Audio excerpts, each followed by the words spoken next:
Hey, you might think I'm the dumbest person on planet Earth, but check this out. Sister Giant 2015. This is what they do.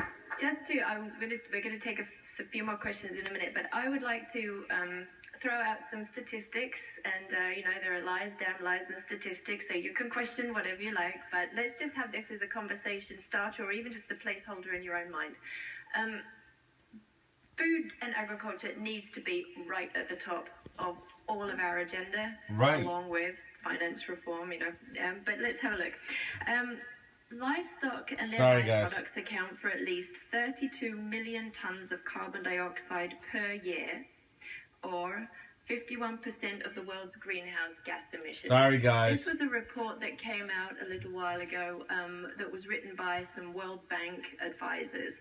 And they calculated not only what animals were producing themselves with regards to these gases, but also from the clear cutting of rainforest, for the grazing, for the row cropping, for all of those things. The UN says 14.5% of greenhouse gases come from animal agriculture. Now, whichever end of that spectrum we're looking at, 51% or 14.5, it's a massive, massive piece of the puzzle here.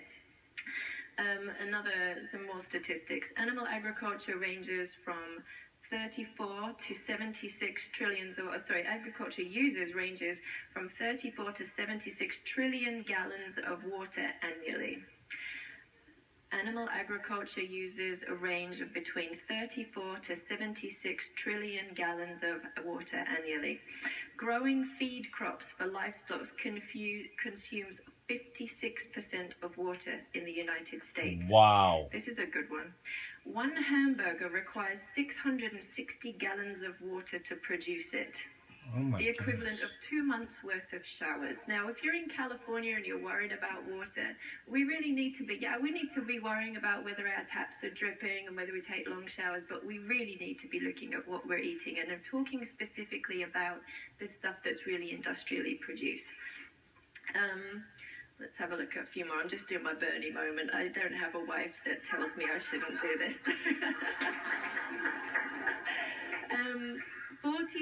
477 gallons of water are required to produce 1 pound of eggs, and 900 gallons of water are needed for cheese.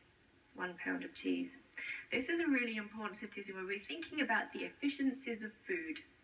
So what is it that is, or when I say that what is on your plate really matters, I mean what's on your plate really matters. Federal policy is really one thing, but what you choose every day is having a massive impact on the environment. So I guess the people really are in charge. 1,000 gallons of water required to produce 1 gallon of milk. Come on. So this is when you're adding up how much water is going on the crops, how much, all this transport, everything like that. Now, all of these things are, as I've said, it's a very inflammatory documentary, and I do think that you should take a look at it, Cowspiracy. You can look on their website and see where these things are quoted from. So again, I'm quoting the statistics, and I haven't done the research myself, but I want to have a look as well at oceans, because I think that oceans are an area I love you, oceans. Severely neglecting.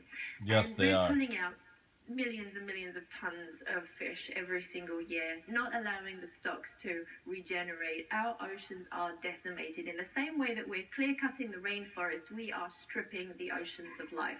Wow. Now, for every 1 pound of fish that's caught and landed back, we're throwing away about 5 pounds of what's called bycatch. So it's stuff that they get stuck in these massive trawler nets, but that is not the kind of species of fish, or it's too young or whatever, that it's not going to come to market, so it's just thrown back as bycatch. So we're actually pulling out so many more millions or trillions of tons than anyone really acknowledges. And this lady's a great speaker. Lastly, when we're looking at the rainforest, Dennis did an interview yesterday for a documentary about trees, and I said, well, let's really look at land use. Because if we're really worried about this next wave of extinction, which we are a massive part of, I don't know if you know, but we are in the next wave of extinction now. Another happy thing, Marianne. We're losing hundreds and hundreds of species every single year because we're not allowing for the wildlands to be able to be sustainable. And when Larissa talks about indicator species, such as the monarch butterfly, or when we see our pollinators, our bees crashing for some reason. Yeah, I heard about that. What's up? Wildlands are really falling apart. But when we're looking at a rainforest, one of the largest reasons why rainforests are being clear-cut is so that we can grow soy, or we can have cattle being raised in them. So the soy to feed animals, or the cattle to actually be on them. And of course, the land is very, very poor. And relating back to that, then we need to think, well, hang on a minute, why are we cutting down rainforest, which has really bad soil? It's not what we can be growing food on for hundreds of years. Why are we doing that and at the same time building strip malls up in the Midwest?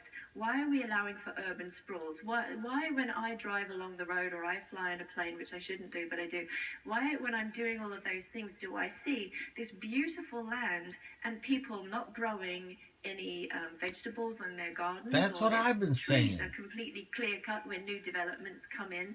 Why are we paving over this wonderful prime farmland and then causing pressures on other environments around the world? So again, looking back at your individual plate is the way that you change the world. Wow.